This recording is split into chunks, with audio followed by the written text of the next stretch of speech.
Well, we're all hoping Oregon's defense makes a jump to help them contend for a Pac-12 title in 2023, but that relies pretty heavily on some key transfers. Here we go. You are Locked On Ducks, your daily podcast on the Oregon Ducks, part of the Locked On Podcast Network, your team every day.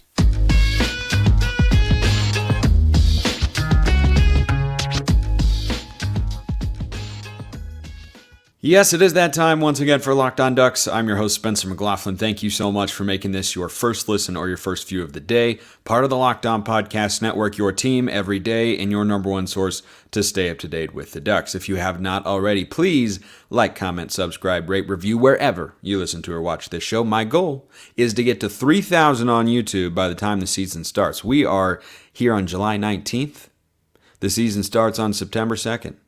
And we're almost to 2,800. So if you haven't subscribed already, please do so. Lots to get to today. Preseason all-conference picks and, a number of other things to discuss on today's show, including more talk about the 12-team playoff, because there's yet another angle to take on that and why I am so opposed to it. But we're starting with Oregon's defense today, because the defense last year, I was hoping with Dan Lanning and Tosh Lupoy and company and, Matt Pallage at the time, who was a co-defensive coordinator, they did statistically take a step forward in a couple areas from 2021. They were a little bit better, but it wasn't the step I think we were all hoping for.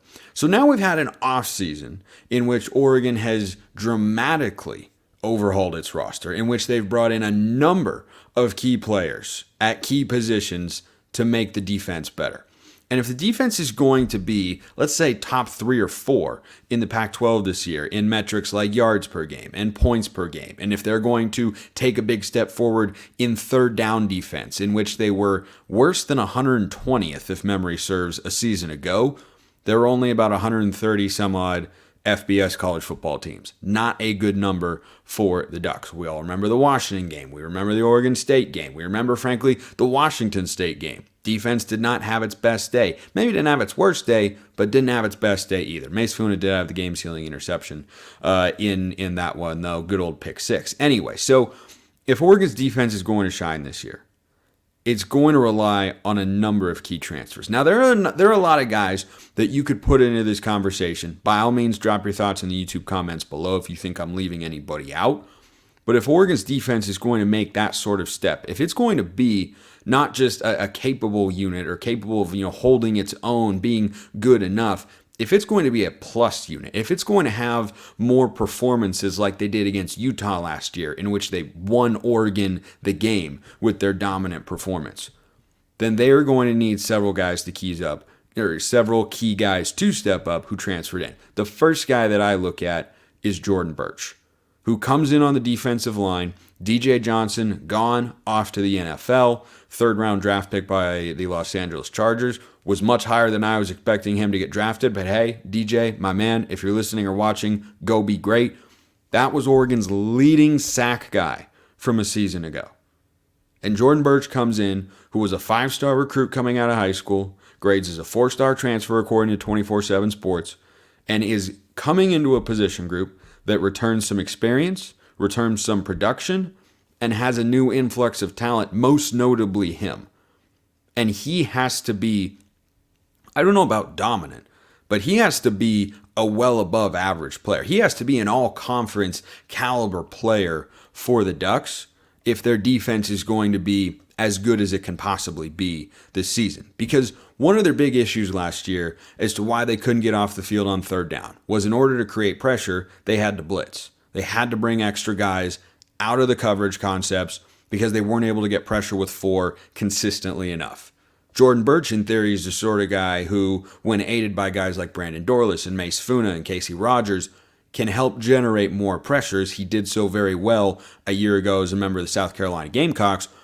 If he is going to be the sort of player he's capable of, Oregon's defense gets a big, big boost.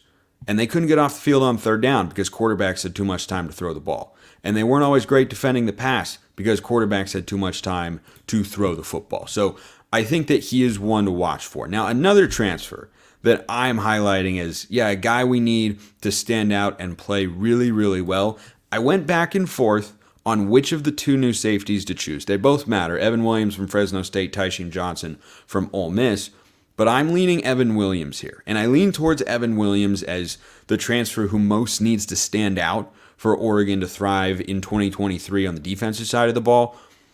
Just over Tysheem Johnson a little bit, because I think Evan Williams is a guy who will be playing more over the top.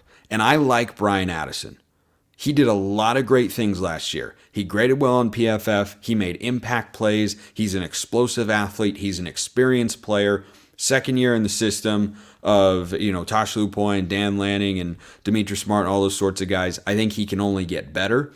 But I like what I saw from him last year. But if you have two ball-hawking caliber players on the back end of your defense who also have the sort of speed to not get beat over the top, which was a problem at times for Oregon a season ago, then you are in a position to succeed defensively. And I think Evan Williams being the other deep safety, right? If Brian Addison is, look, they can move around these safety positions, and I think there's an element of positionless football that kind of exists for this particular unit.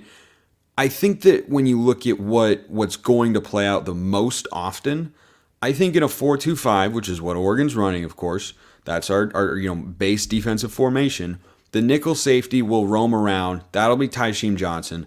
I think your two most played safeties are going to be Evan Williams and Brian Addison, which means if you're in a cover 2 concept, those are the two guys over the top. If you're in a cover 1 concept or a cover 3 concept, one of those guys is either in an underneath zone or is in man-to-man against a tight end or perhaps even a wide receiver.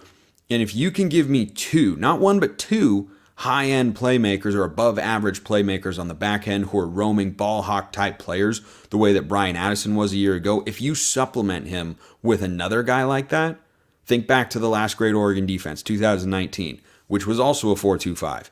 Who were your three rotating safeties there? Verone McKinley, Javon Holland, Brady Breeze. All three of them, frankly, were big-time playmakers, but roaming in the back end all the time. Verone McKinley, dude was everywhere. Javon Holland could go up the field, could go back down the field, could play in the middle of the field, can go wherever you wanted to, ball-hawking playmaker. So that's why I look at those two guys as being the two most important. And the third one I'll throw in here is one of the two cornerback transfers between Nico Reed from Colorado, who was a later addition via the transfer portal in spring football, or Kyrie Jackson. I think the cornerback room, aside from Triquez Bridges, is wide open. I think it is so up in the air. You have Triquez Bridges, you have Kyrie Jackson, you have Nico Reed, you have Dante Manning, you have Jaleel Florence. You just keep going down the list here. I think I'm missing somebody. I'm definitely missing somebody. I forget who I'm missing. Anyway, let me know in the comments, because there are a lot of bodies in there, and I don't think that's a bad thing necessarily, unless no one's really able to distinguish himself, and then you kind of have a mishmash of playing time and guys aren't able to get in the sort of rhythm that you would like them to. I don't know. But Bridges, Manning, Reed, Florence, these are names that are going to be important for Oregon this year. But I think between Nico Reed and Kyrie Jackson, you're going to have at least one of them play pretty significant minutes this year, which is more of a basketball term, but it works for football. And I think that those are the three transfers that more than anybody else. One of the corners, Evan Williams and Jordan Birch. I think those are the most important transfers for Oregon on the defensive side of the ball if they're going to make a leap this year. But drop your thoughts in the YouTube comments or hit me up on Twitter at Smalls_55 or at Locked On Ducks. That's how you get in the mailbag, which, by the way, that entire thought experiment came from a mailbag question. And there's another factor that we have to consider in there. Now, you should be considering Locked On Jobs, or LinkedIn Jobs, rather. This is Locked On, the podcast network. LinkedIn Jobs, however, should let you know. And in fact, they are letting you know that these days every new potential hire can feel like a high-stakes wager for your small business. You want to be 100% certain that you have access to the best qualified candidates available. That's why you have to check out LinkedIn Jobs. LinkedIn Jobs helps you find the right people for your team faster and for free. LinkedIn Jobs helps you get locked on to the right candidates. I had to pause there in the middle of the ad read. Why? Because I made a pun of sorts with LinkedIn and Locked On, and I just needed to remind you all that you choose to consume this show, of which I'm very grateful for. LinkedIn Jobs is great, though, because small businesses rate them number one in delivering quality hires versus leading competitors. Simple tools like screening questions make it easy to focus on candidates with just the right skills and experience, so you can quickly prioritize who you'd like to interview and hire. LinkedIn Jobs helps you find the qualified candidates you want to talk to faster. Post your job for free at linkedin.com/lockedoncollege. That's linkedin.com/lockedoncollege to post your job for free. Terms and conditions do apply.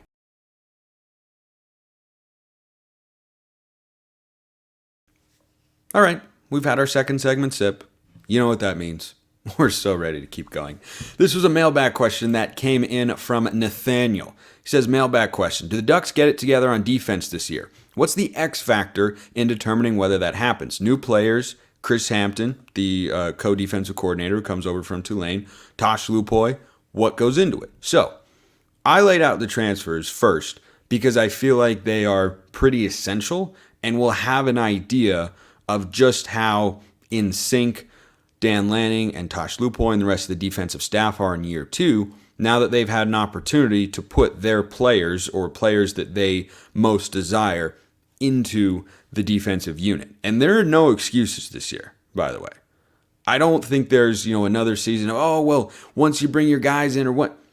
You got a 5-star player coming in on the defensive line. You got a 5th-year starter in Mace Funa, also at the edge position. You got Jordan Birch, a former 5-star recruit on the D-line. You have Brandon Dorlus, who's an NFL player. Casey Rogers is a solid contributor. You've brought in guys at the linebacker position. You've brought back guys at the linebacker position. And you've done the same thing with your corners and safeties.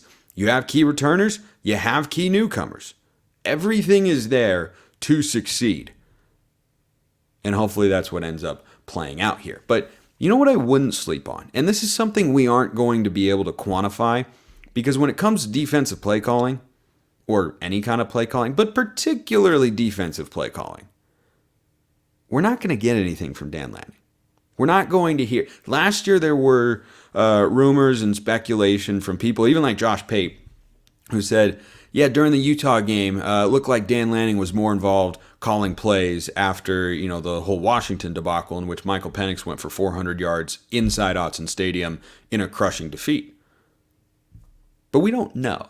And they're never going to say, because it's just one of those things that coaches and programs like to just keep it on the down low, keep it under wraps. I understand that. It can fuel speculation. It can fuel commentary. It can fuel everything like that. I mean, if we had insight as to, what was happening on a weekly basis and whether a change occurred like that, yeah, I'd be all over it, of course. But that's something Dan Lanning probably doesn't want. So I would not sleep on Chris Hampton, because Hampton is a guy that comes over from Tulane after a wildly successful season, and he is now your co-defensive coordinator.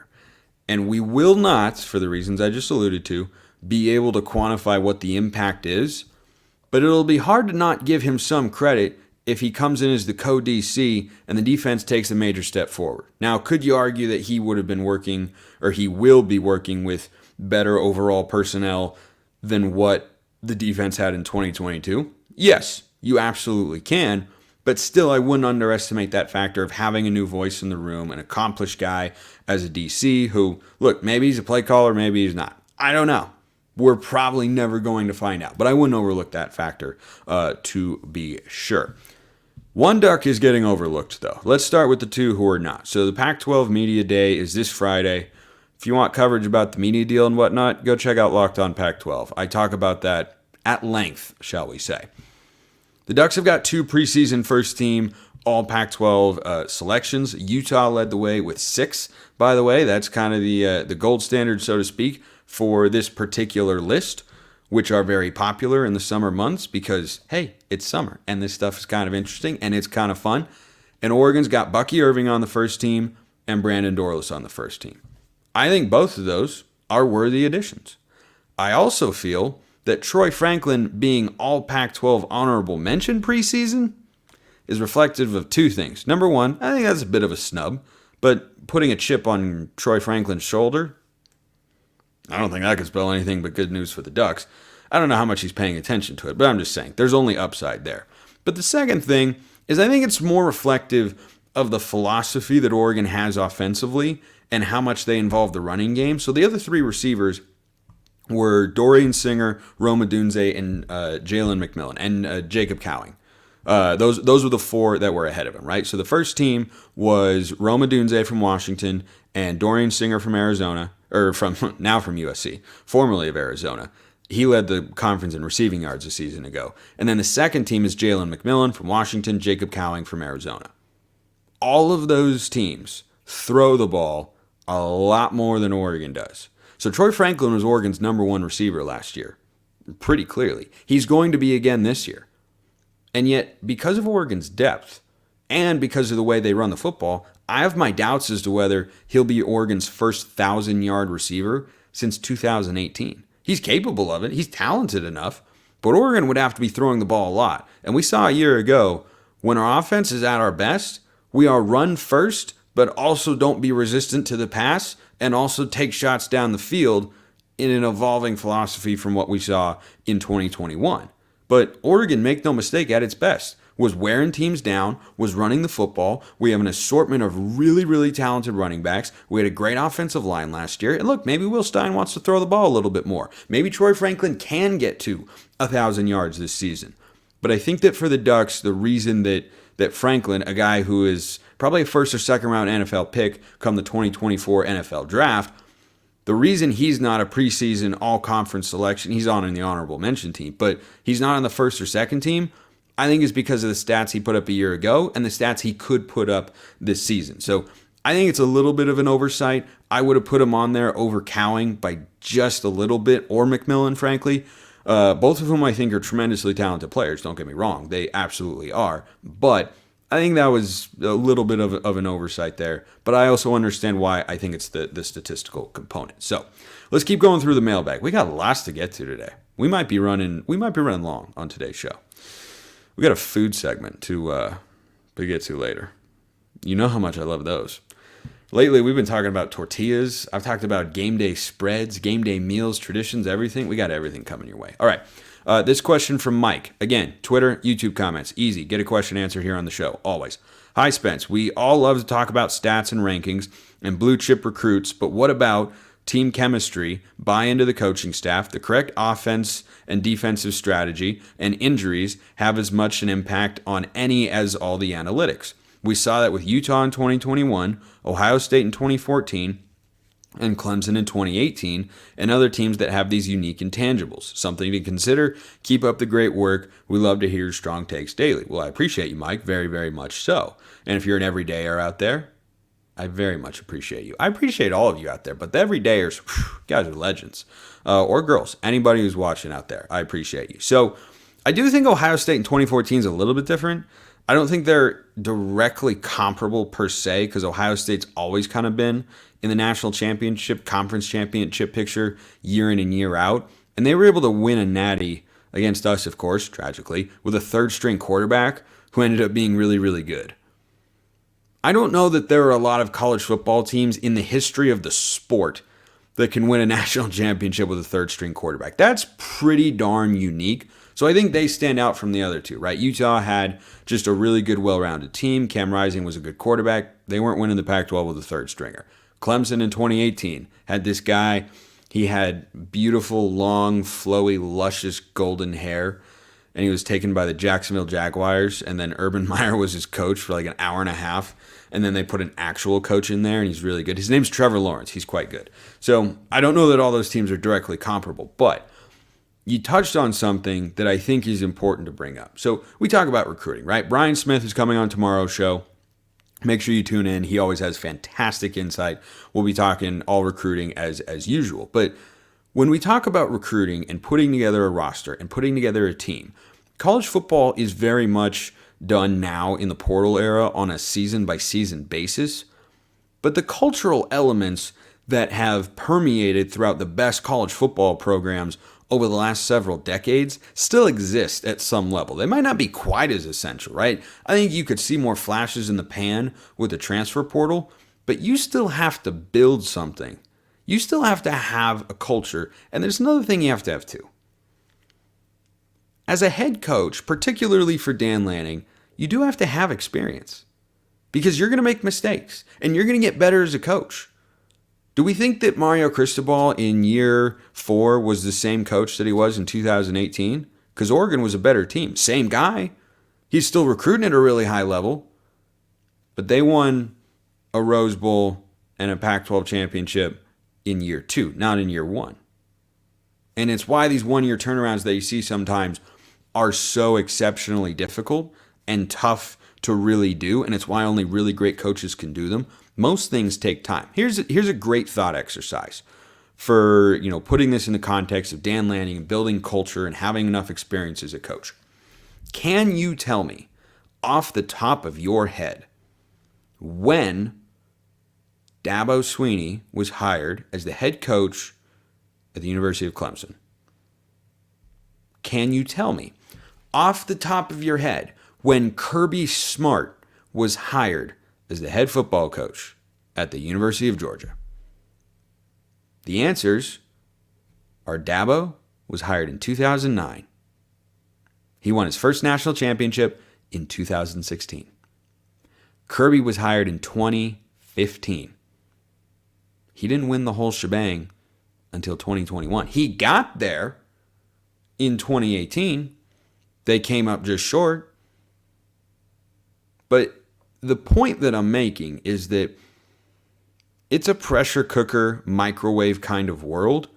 And college football, even in the portal era, is not like that. It's why it's the most intensely gratifying sport, I think, as a fan to have my team win at, because the build is harder and the build takes longer. And what you're talking about in your question here, Mike, about culture is spot on in terms of its importance. Culture is not built overnight, and you have to have a parade of players that come through and are able to lay a foundation for a culture and then pass that off onto the next guys so that they hold themselves consistently as players and as coaches to standards that do not go away. Kirby Smart currently has the best college football program in America. They're the 2-time defending champions because they hold themselves to a standard. I was reading something about this the other day, that at great programs like Georgia, the standard is what you play to. You don't play to the level of your competition. You don't play to anybody's expectations. You play to a standard. Every individual player has a baseline expectation for himself and his teammates that he holds himself to and that he holds his teammates to, and that coaches hold them to, and that coaches hold each other to. That sort of stuff, you can't microwave that. You can't make ribs in an hour. You can't do it. You have to slow cook them. But the payoff when you do that and you do it right and you put them at 125, doused in a lovely little barbecue sauce glaze. I'm getting ready for that food segment later already, as you can tell. Doused in a lovely barbecue sauce glaze and marinade, repeatedly applied over many, many hours, and you cook them 8 to 10 hours low and slow at 125, that's when you get the sort of rib that falls off the bone, that you can just swipe it right off with your teeth, and then you hold up a clean bone and say, that's a great rib. You can't make that stuff right away. And I think that's an important thing to consider. We're recruiting all these kids, and a lot of them have talent, and some of them will play, and some of them won't. But the ones that do play, we want them to continue to build a culture that gets carried over so that the sorts of players that want to come to the program and play for Dan Lanning and play football at the University of Oregon want to play at that sort of level and are expected to play at that sort of level. Great question. I don't know if there was actually a question there, but that's why anyway, we got to it. All right, the 12-team playoff, which I'm not a fan of for so many reasons. A couple of questions came in about this. So this one from NJ Boal, or Boal. I don't know, NJBOAL, whatever does it for you. My knee-jerk reaction to TCU making and subsequently being crushed in the national championship game, crushed was in all caps there, understandably so, 65-7, was that it was a case for the 12-team playoff. Interesting take. A highly successful yet mediocre team that had a heck of a run would more than likely be weeded out in the larger playoff format, meaning we wouldn't have been subjected to such a one-sided national championship game. Curious as to your thoughts, drop them in the show. Have a wonderful rest of your day, and as always, go Ducks. See, that's the sign of an everydayer right there who's committed to the show that I appreciate tremendously. For those of you who don't know, that is how I end every single show, by saying have a wonderful rest of your day and go Ducks. So, love that. What I don't love is the suggestion, not trying to hate on you or nothing. You're not the only person with this opinion. I understand it. Reasonable people can disagree and we continue to get along because watch, we're going to do just that. It is not an argument for the 12-team playoff because TCU was seated ahead of every other team, as they should have been, because of the season that they had, the wins they compiled, the record they compiled. They were 12-1. They were not the Big 12 champions, by the way. They lost that game to Kansas State. They got into the playoff anyway. I thought that was correct. I thought the 4 teams in the playoff a year ago were adjudicated correctly. But here's the thing. By the end of the season, we knew that TCU had had the better year and was the better team than the teams that were behind them. They'd had one of those things. They weren't necessarily a better team than Ohio State. They'd had the better season. That's why they got the higher seed, which is what makes college football great and unique. But if you go to the teams that missed the playoff, that didn't get in, TCU had the better season and in many instances was probably the better team. Well, what about Tennessee? They beat Alabama. Yeah, I know they beat 10-2 Alabama. Alabama was a really good team last year. They were not a national championship caliber team. They just were not. I know they had Bryce Young, but when I watched that team play, I was utterly unimpressed by Alabama's standard, right? Back to our standards conversation. By Alabama's standard, that was not a good Alabama team. So I don't see it as being an argument for the playoff because none of the other teams were able to dominate their schedule or win in such a way that put them above TCU. So why am I inclined to believe that they're a much better team or that they weren't going to get housed by Georgia? Now, Ohio State was certainly the exception in there, but this is why I'm a fan of a 4-team playoff. And if you wanted to do 6, that's fine. You do 6, and I'm not going to push back on it.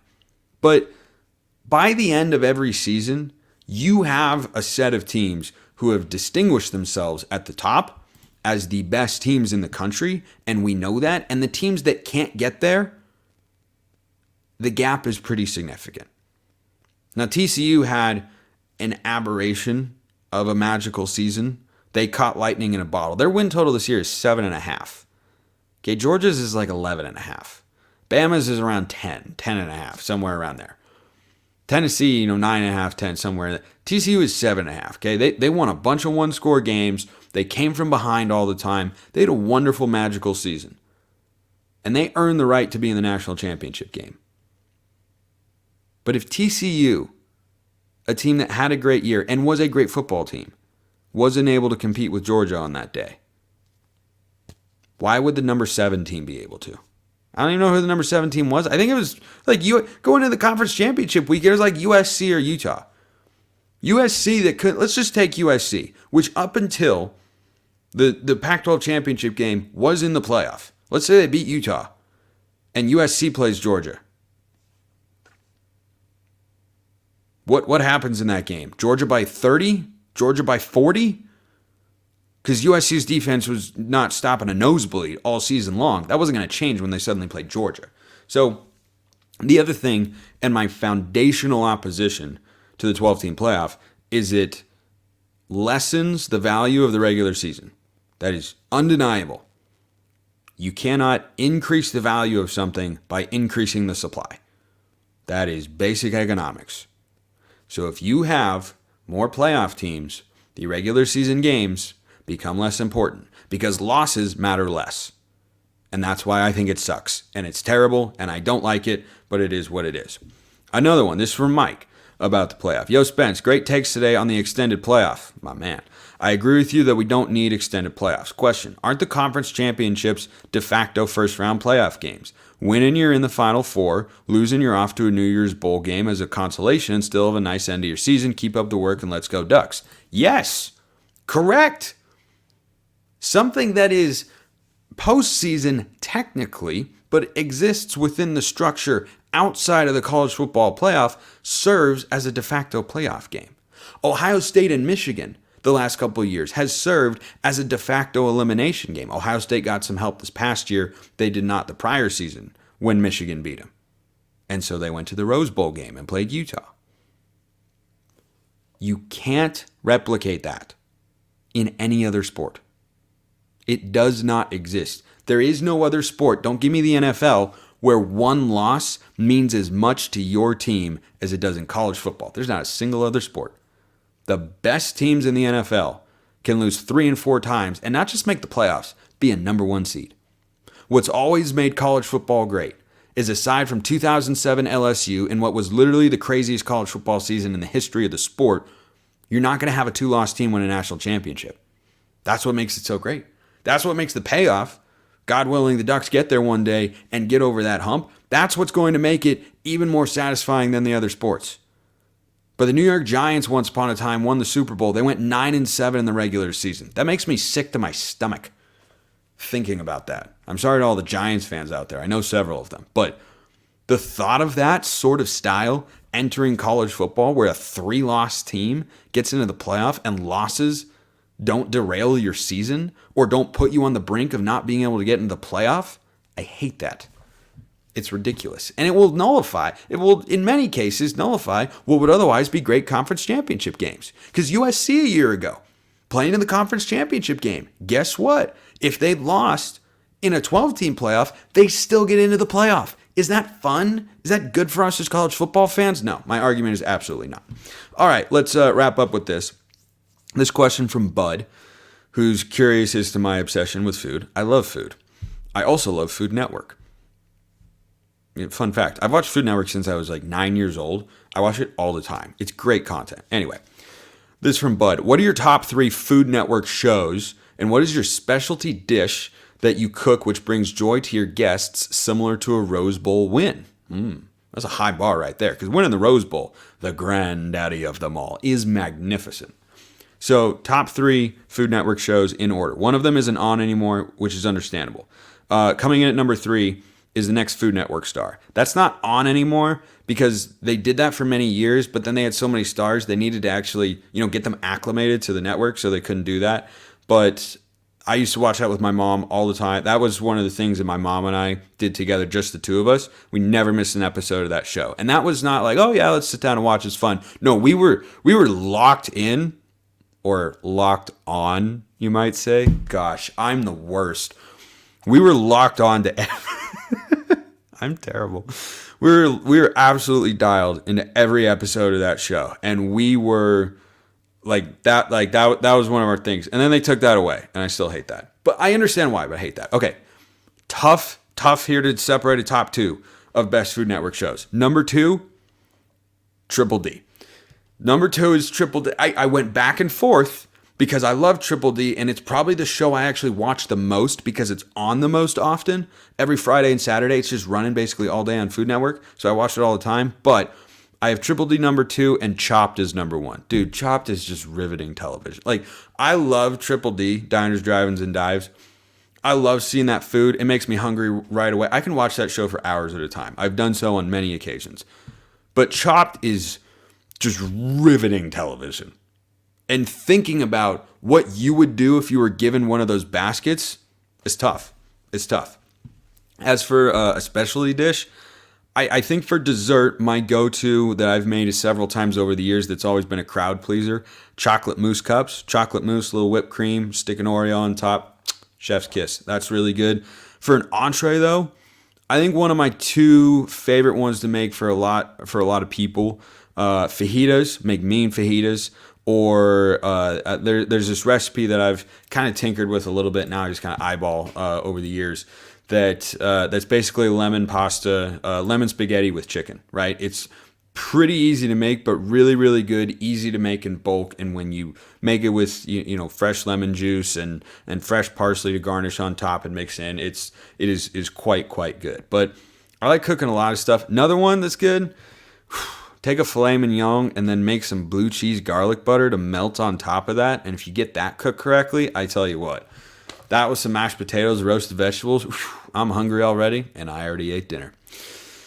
Yeah, all right, that's one way to end the show. Keep the questions coming about literally anything and everything. Appreciate everyone listening. I will see you next time. Have a wonderful rest of your day. And as always, go Ducks.